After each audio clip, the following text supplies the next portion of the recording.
Minasyaitonirrajim. Bismillahirrahmanirrahim. Assalamualaikum warahmatullahi wabarakatuh. Alhamdulillahirabbil alamin wa bihi nasta'in ala umurid dunya waddin nasta'inuhu wa nastaghfiruh wa na'udzu billahi min shururi anfusina wa min sayyiati a'malina. فَمَنْ يَهْدِهِ اللَّهُ فَلَا مُضِلَّ لَهُ وَمَنْ يُضْلِلْ فَلَا هَادِيَ لَهُ أَشْهَدُ أَنْ لَا إِلَهَ إِلَّا اللَّهُ وَحْدَهُ لَا شَرِيكَ لَهُ وَأَشْهَدُ أَنَّ مُحَمَّدًا عَبْدُهُ وَرَسُولُهُ لَا نَبِيَّ بَعْدَهُ أَمَّا بَعْدُ. Kita bersyukur kepada Allah Subhanahu wa taala yang masih melimpahkan rahmat dan nikmatnya. Kita bersyukur dengan mengucapkan alhamdulillahirabbil alamin.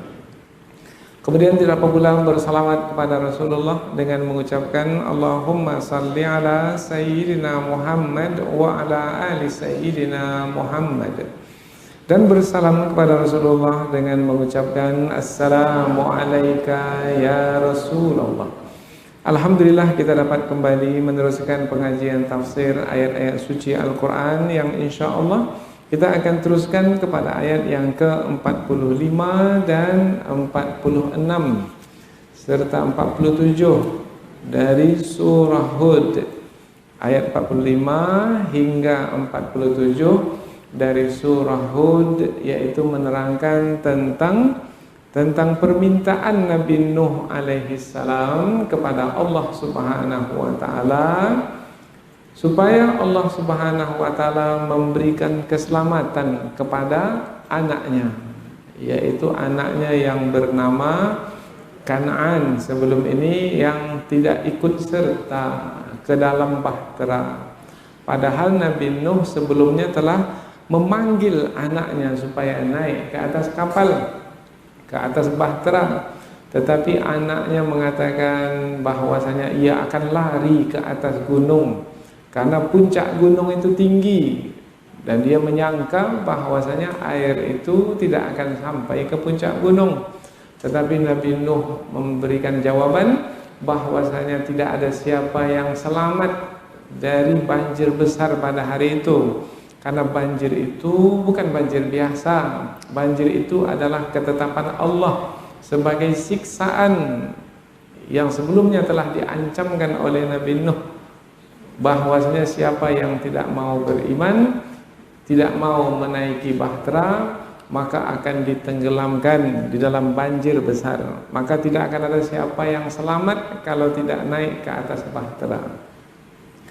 Tetapi anak Nabi Nuh itu tetap juga tak mau menerima kebenaran, maka antara Nabi Nuh dengan anaknya dipisahkan oleh ombak yang besar. Maka termasuklah anak Nabi Nuh itu ke dalam golongan orang-orang yang ditenggelamkan.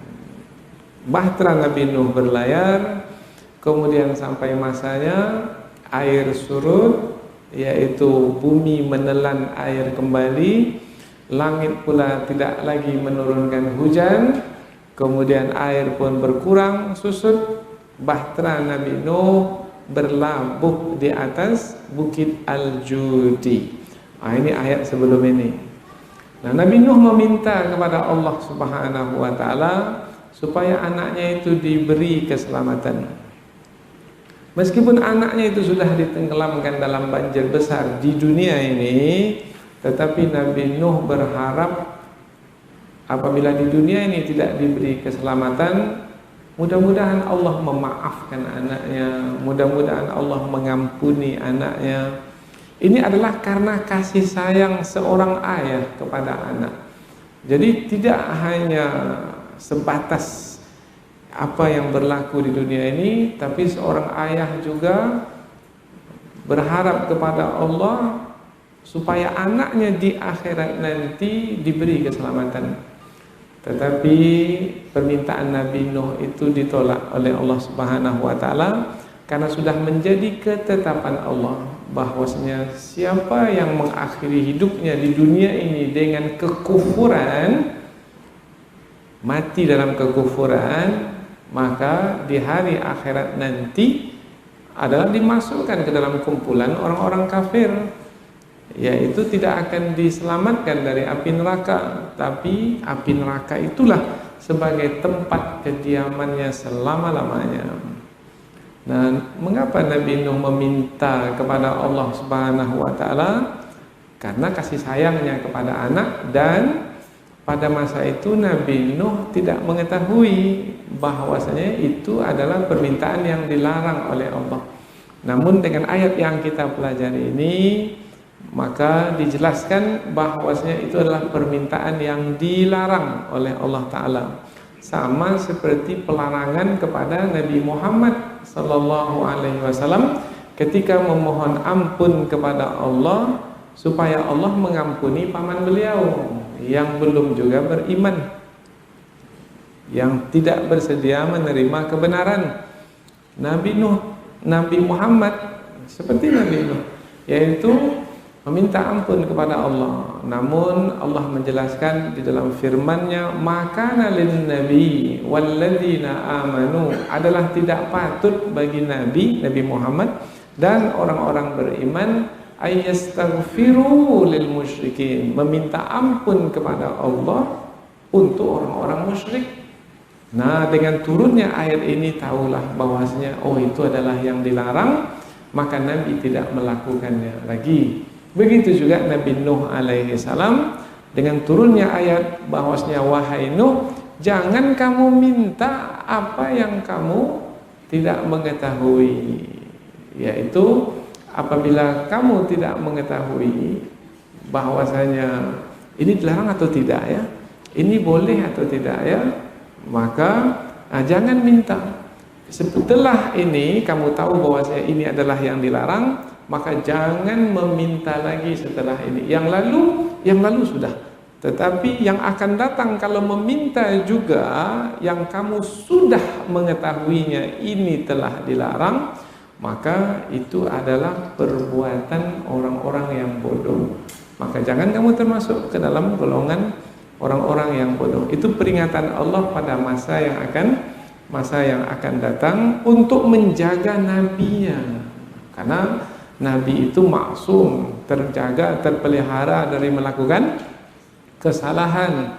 Nah, supaya Nabi Nuh itu terjaga dari melakukan kesalahan, maka Allah Subhanahu wa taala memberikan peringatan kepada Nabi Nuh untuk tidak melakukan apa yang bertentangan di dalam petunjuk yang telah Allah turunkan, yaitu meminta pengampunan dosa kepada Allah untuk orang-orang yang menyekutukan Allah, atau untuk orang-orang yang kafir kepada Allah.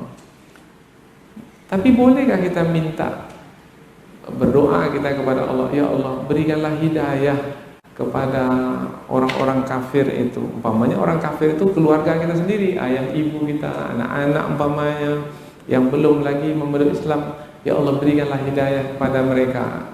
Kalau begitu doa kita boleh? Kalau yang seperti itu boleh. Tetapi kalau kita berdoa, ya Allah berikanlah pengampunan dosa kepada orang-orang kafir itu tidak boleh. Jadi beda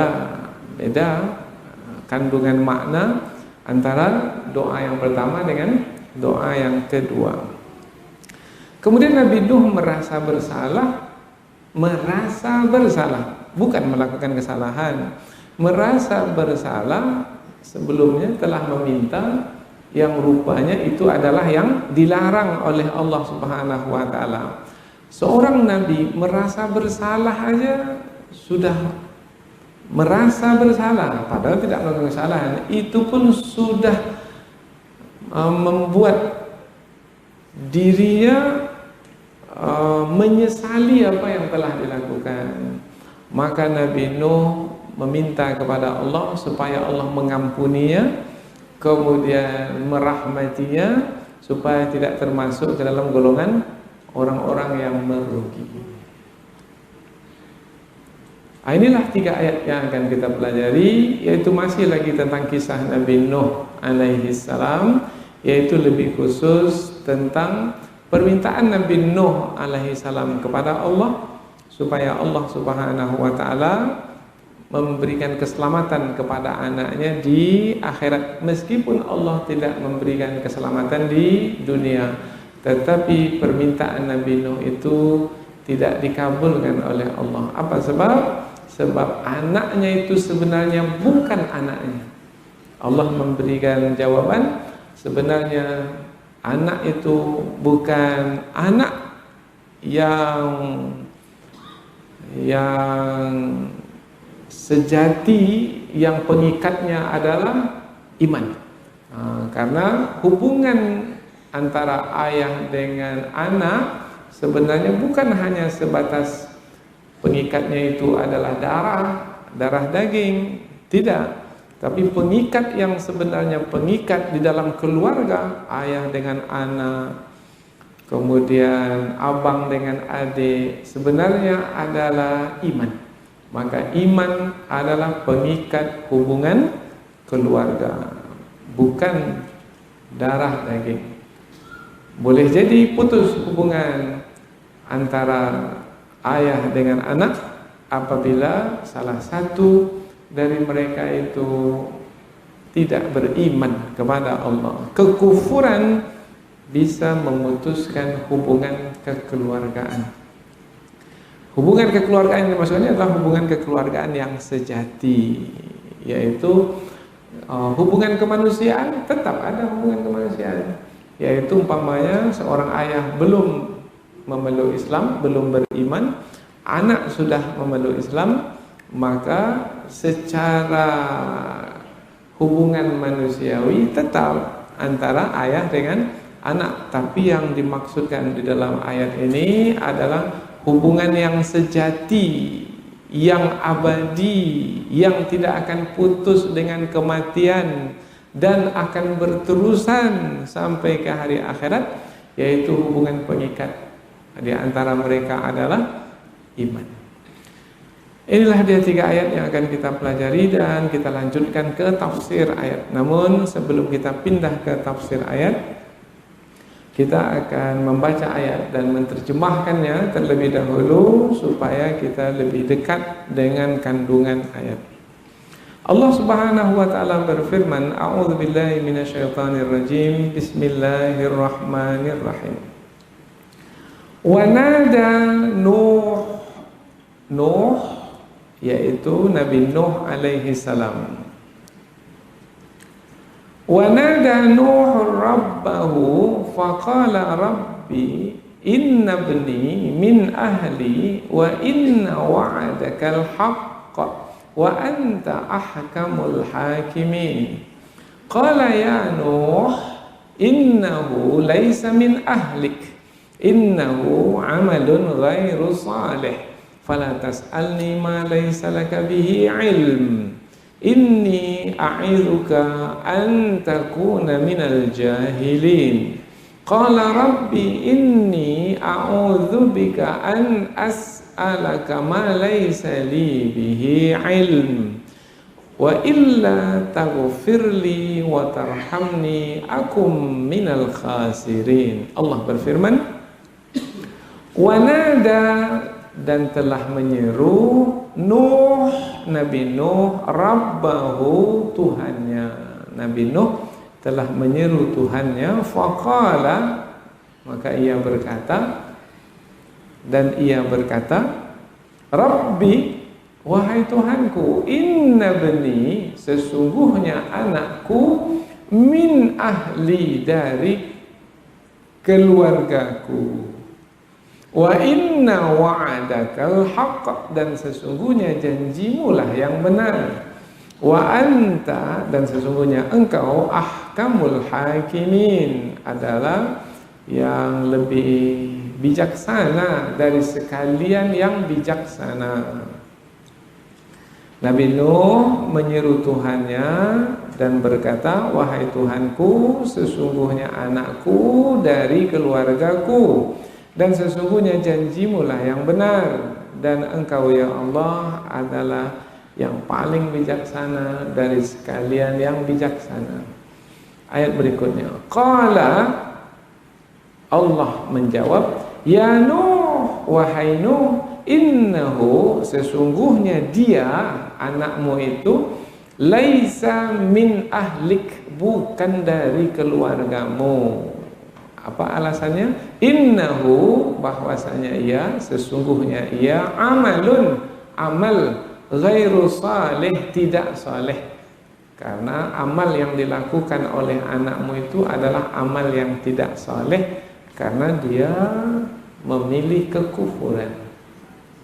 Karena kekufurannya itu, maka amal yang ia kerjakan amal yang tidak saleh. Fala tas'alni, maka janganlah kamu meminta kepadaku ma laisa laka bihi ilm, apa-apa yang kamu tak punya ilmu tentangnya. Inni, sesungguhnya, a'idzuka, aku memperingatkanmu, antakuna minal jahilin, memperingatkanmu jangan sampai kamu termasuk ke dalam golongan orang-orang yang jahil, yaitu yang tidak mengetahui kebenaran. Mestinya kamu mengetahui kebenaran dan mengikuti kebenaran tersebut. Ini peringatan Allah kepada Nabi Nuh supaya jangan sampai melakukan perbuatan yang bisa merendahkan dirinya pada masa yang akan datang. Qala, Nabi Nuh menjawab, Rabbi, wahai Tuhanku, inni, sesungguhnya aku, a'udzubika, berlindung kepadamu, an as'alaka, untuk meminta kepadamu pada masa yang akan datang, ma laisa li bihi ilm, apa-apa yang aku tak punya ilmu tentangnya. Aku berlindung kepadamu ya Allah, lindungilah aku supaya jangan sampai pada masa yang akan datang aku meminta sesuatu yang aku tak tahu, yang bisa merendahkan diriku. Aku memohon perlindungan kepadamu ya Allah. Wa illa taghfirli, dan jika engkau tidak mengampuniku, wa tarhamni, dan merahmatiku, aku minal khasirin, aku akan termasuk ke dalam golongan orang-orang yang merugi. Aku tak mau merugi ya Allah, aku mau beruntung, maka ampunilah aku, kasihanilah aku. Nabi Nuh berkata, wahai Tuhanku, sesungguhnya aku berlindung kepadamu untuk meminta apa yang aku tidak memiliki ilmu tentangnya, dan jika engkau tidak mengampuniku dan mengasihiku, niscaya aku termasuk ke dalam golongan orang-orang yang merugi. Jadi 3 ayat yang akan kita pelajari ini menerangkan tentang Nabi Nuh alaihi salam yang meminta kepada Allah supaya anaknya itu diberi keselamatan.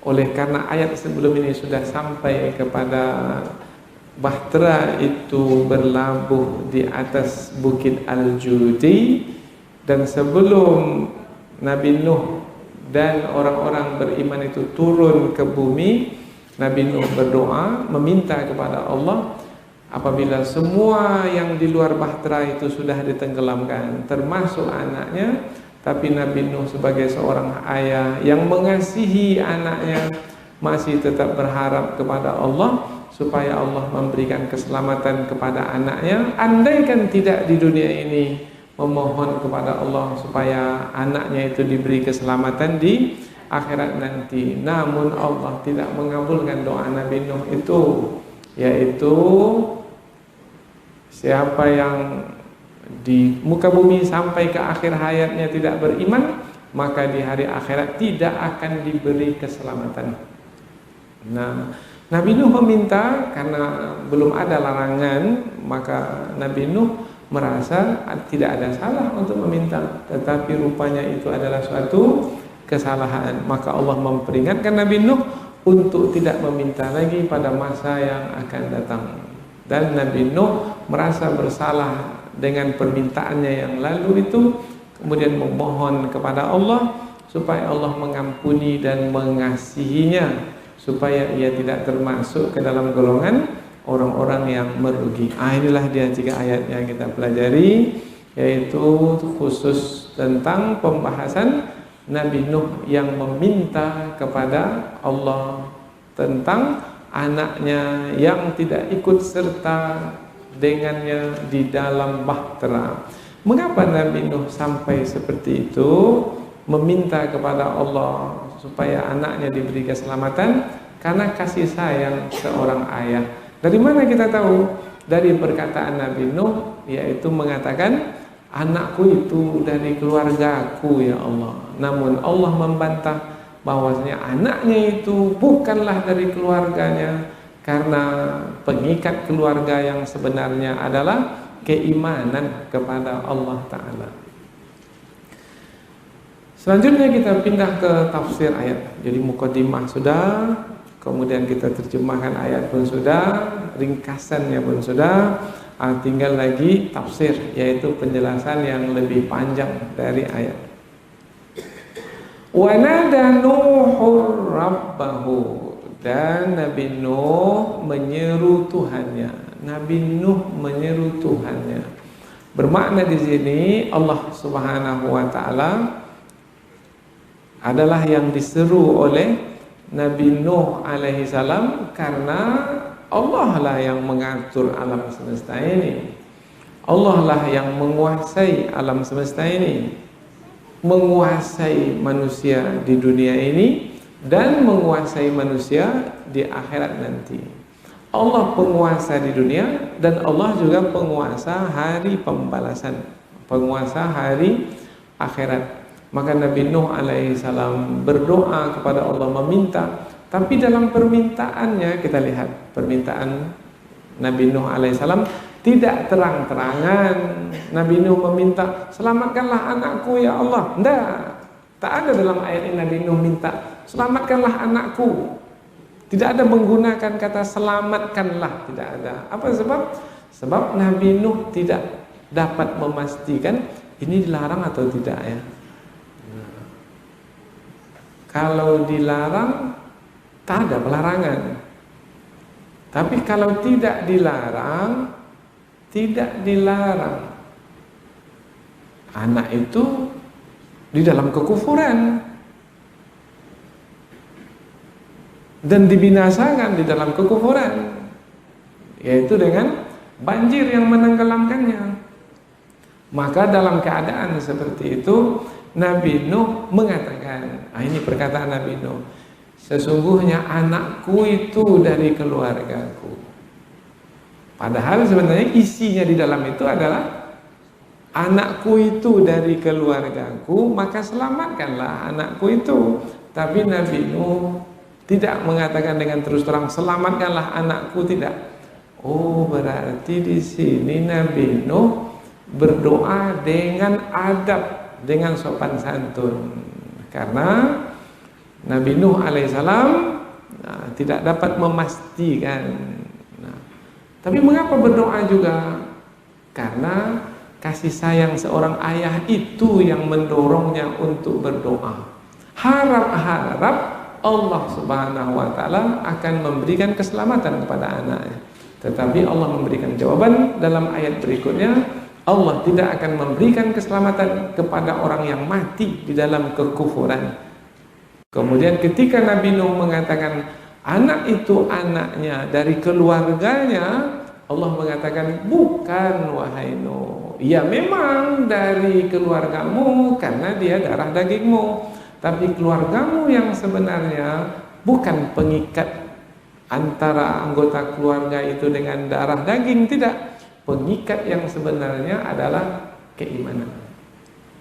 Faqala, maka berkatalah Nabi Nuh, Rabbi, wahai Tuhanku.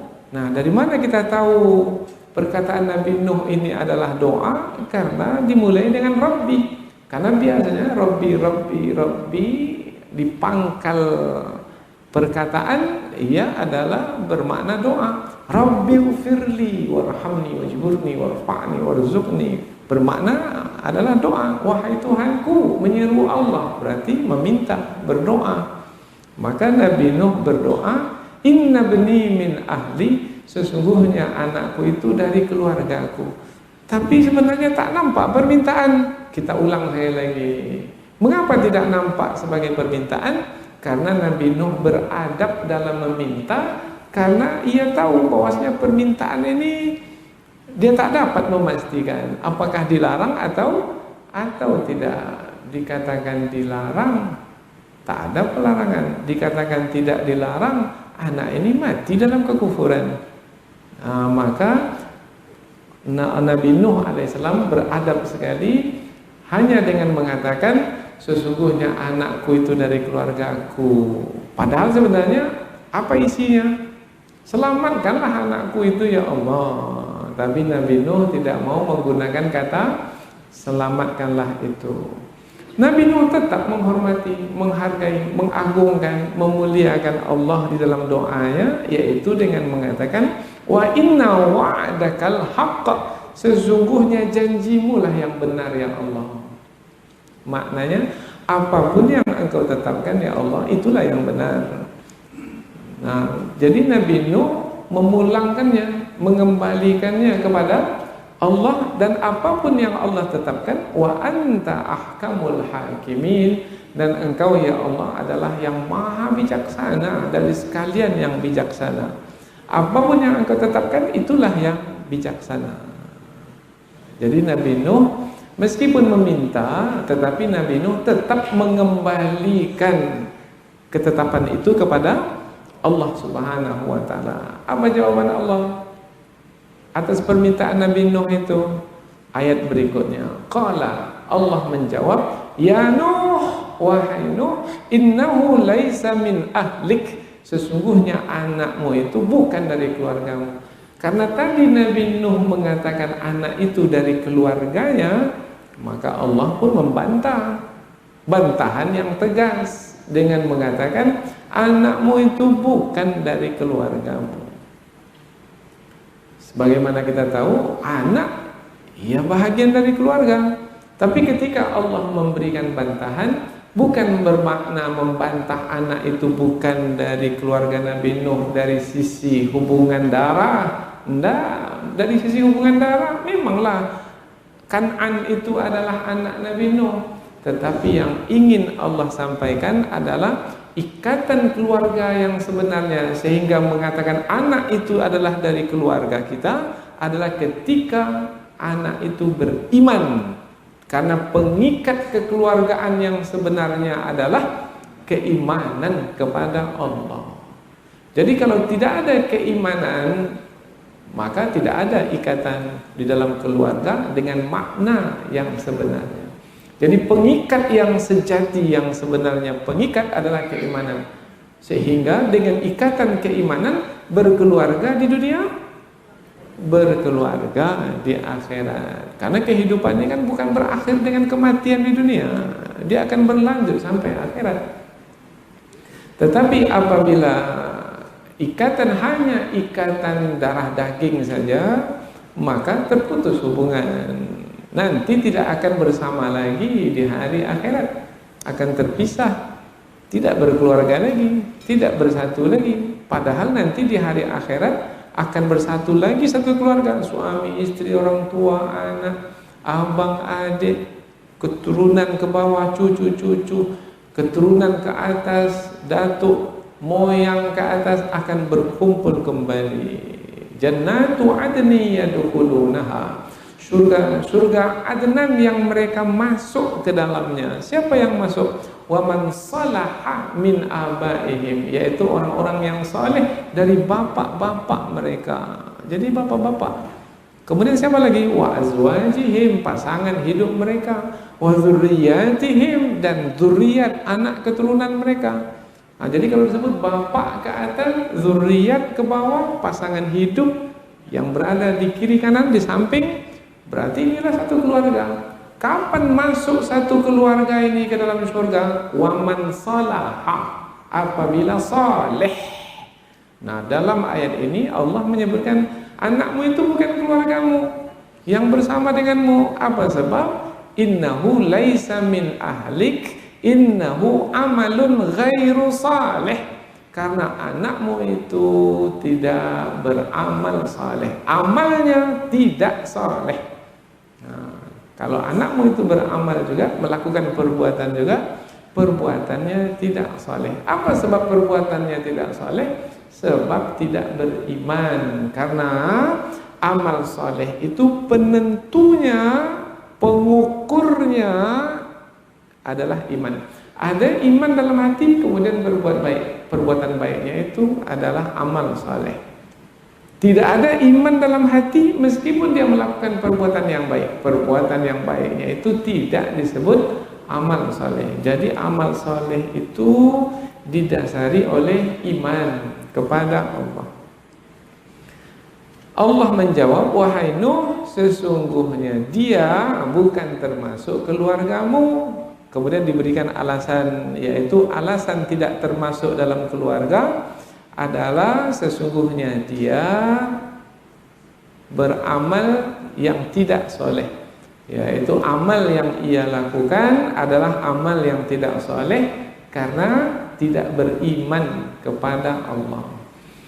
Kemudian ada lagi pembahasan di dalam tafsir, innahu amalun, amal di sini bukan amal perbuatan umpamanya anggota tubuh, tidak, tetapi amalul qalbi, amal hati. Jadi amal hatinya itu tak saleh wahai Nuh, maka dia bukan anakmu. Amal hati yang dimasukkan itu apa? Iman, karena iman yang dalam hati itu amal saleh. Jadi ada amal perbuatan hati, ada perbuatan anggota tubuh. Jadi kalau perbuatan hati itu sudah tidak saleh, yaitu iman tidak ada, maka semua perbuatan anggota tubuh pun juga tidak akan saleh. Kaki yang melangkah itu bukan perbuatan yang baik kalau tidak beriman kepada Allah. Mulut yang berbicara tidak akan dihitung sebagai perbuatan baik kalau tidak beriman kepada Allah. Jadi keimanan kepada Allah menjadi penentu dari hidup seseorang itu, sehingga apabila ia memiliki keluarga, itulah dia pengikatnya dengan keluarganya.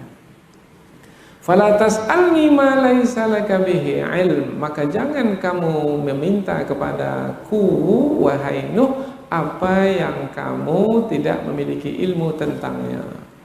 Nah, jangan minta kepadaku apa yang kamu tidak memiliki ilmu tentangnya. Tentang apa? Yang sebelum ini adalah tentang tak tahu ini dilarang atau tidak ya, ini boleh atau tidak ya. Nabi Nuh tak tahu sebelumnya. Tetapi setelah diberitahu, maka jangan kamu wahai Nuh pada masa yang akan datang meminta lagi apa yang tidak boleh untuk diminta. Inni a'izuka, aku memberikan peringatan kepadamu wahai Nuh. Ini peringatan dari Allah kepada Nabi Nuh, antakuna minal jahilin, jangan kamu termasuk ke dalam golongan orang yang tidak mengetahui tentang kebenaran ini. Karena kalau kamu termasuk ke dalam golongan orang yang tak mengetahui kebenaran, maka jatuhlah kedudukanmu. Ini adalah peringatan Allah supaya Nabi Nuh tidak melakukannya lagi pada masa yang akan datang, sehingga Nabi Nuh terpelihara, terjaga keagungan dan kemuliaannya sebagai seorang nabi. Apalagi Nabi Nuh adalah salah seorang dari ulul azmi, yaitu 5 nabi yang memiliki kedudukan yang tinggi.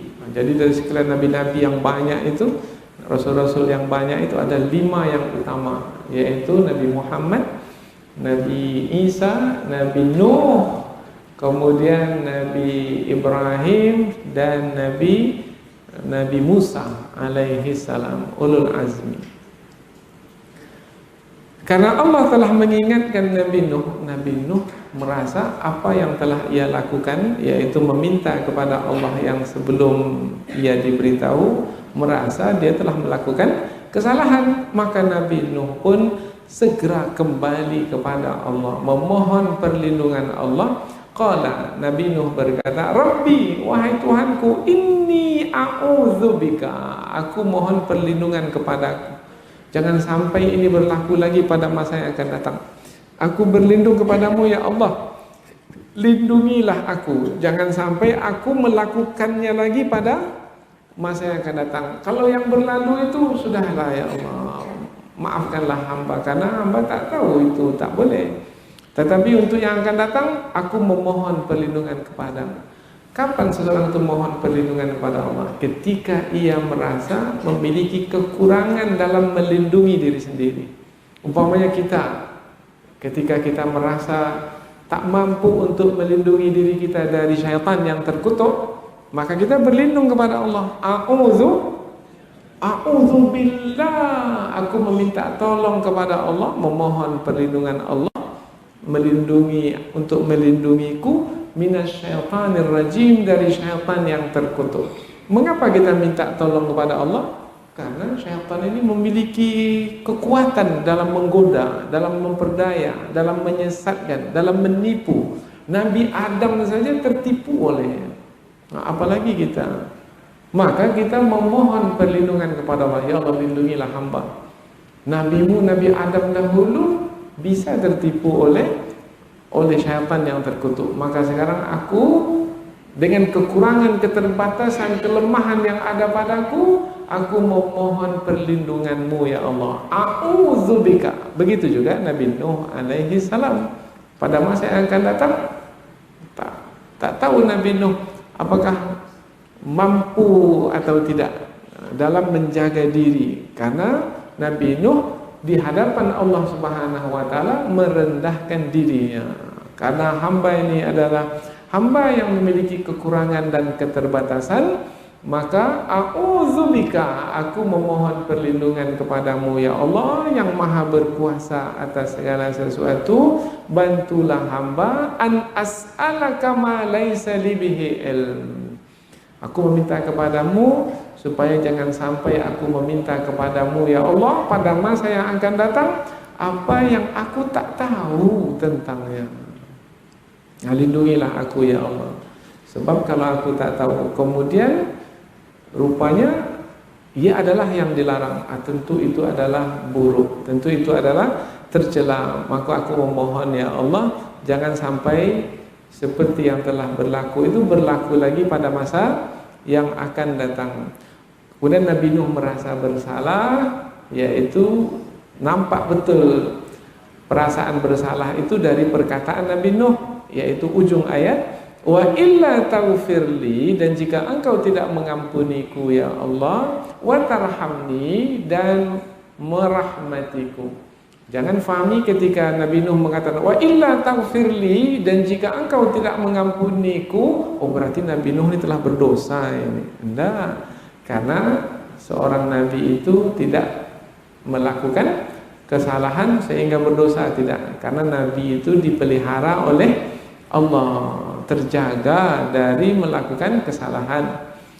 Wa illa taghfirli, jika engkau tidak mengampuniku, wa tarhamni, dan tidak mengasihiku. Minta ampun dulu baru minta kasih sayang. Itu maknanya apa? Itu maknanya adalah minta dihapuskan dosa. Ini adab ketika meminta kepada Allah, minta dihapuskan dosa lebih dahulu baru minta rahmat, yaitu ibarat kita lah, kalau kita nak berhias maka mandi dulu, hilangkan kotoran itu dulu, barulah berhias. Takhliyah yaitu minta dihapuskan dosa, dibuang kotoran. Setelah itu baru tahliyah, barulah berhias, yaitu meminta rahmat dari Allah, yang rahmat itulah yang akan meninggikan kedudukan. Jadi kita di dalam meminta kepada Allah, urutannya itu adalah seperti yang disebut oleh Nabi Nuh dalam ayat ini, yaitu minta ampun dahulu kepada Allah. Rabbana zalamna anfusana, ya Allah kami telah menganiaya diri kami dengan melakukan kesalahan. Rabbana zalamna anfusana, apa lagi? Wa illam taghfir lana, jika engkau tidak mengampuni kami. Nah, berikutnya lagi apa? Wa tarhamna, jika engkau tidak mengasihi kami. Ampun dulu disebut, baru kasih sayang. Minta ampunan, setelah itu minta kasih sayang. Aku minal khasirin, niscaya aku akan termasuk ke dalam golongan orang-orang yang rugi. Engkau tidak ampuni aku dan tidak mengasihiku, pastilah aku termasuk ke dalam golongan orang-orang yang merugi, dan aku tidak mau termasuk ke dalam golongan orang yang merugi. Ingin masuk ke dalam golongan orang-orang yang beruntung. Siapa orang yang beruntung? Faman zuhziha 'anil nar, siapa yang dijauhkan dari neraka, wa udkhilal jannah, dan dimasukkan ke surga, faqad faz, dialah orang yang beruntung. Jadi keberuntungan itu adalah keberuntungan apabila Allah menyelamatkan seseorang itu dari api neraka, kemudian menyelamatkan dengan dimasukkan ke dalam surga, maka dialah orang yang beruntung. Nah, apabila Allah tidak memberikan ampunan dan tidak memberikan kasih sayang, tak akan masuk ke surga. Karena yang memasukkan seorang ke surga adalah ampunan dan kasih sayang Allah. Ini selalu kita ulang-ulang. Ayat sebelum ini pun juga begitu. Di ayat yang ke-41, Inna Rabbi laghafurur rahim. Sesungguhnya Tuhanku adalah sungguh maha pengampun, lagi maha penyayang. Karena ampunan dan kasih sayang Allah adalah yang akan menghantarkan seseorang untuk masuk ke dalam surga. Maka apabila engkau tidak mengampuniku ya Allah, dan tidak mengasihiku, tanpa ampunan, tanpa kasih sayang, tidak akan pernah mendapatkan keberuntungan. Tanpa ampunan, tanpa kasih sayang, itulah dia kerugian yang sebenarnya kerugian. Jadi kerugian yang sebenarnya bukan rugi ketika berdagang, modalnya kurang, susut, atau habis. Tidak. Rugi yang sebenarnya rugi apabila tidak mendapatkan ampunan Allah dan tidak pula mendapatkan kasih sayangnya. Jadi penekanan ada pada keimanan. Rupanya keimanan itulah pengikat keluarga. Tanpa keimanan maka tidak lagi disebut berkeluarga. Kemudian keimanan menjemput ampunan dan kasih sayang Allah, dan keimanan yang menjemput melayakkan kita untuk mendapatkan kasih sayang Allah, itulah yang akan menghantarkan ke dalam surga, dan itulah dia keberuntungan di dalam hidup. Inilah 3 ayat yang kita pelajari, mudah-mudahan ada manfaatnya. Subhanakallahumma wa bihamdika, asyhadu an la ilaha illa anta, wa astaghfiruka wa atubu ilaik. Wassalamualaikum warahmatullahi wabarakatuh.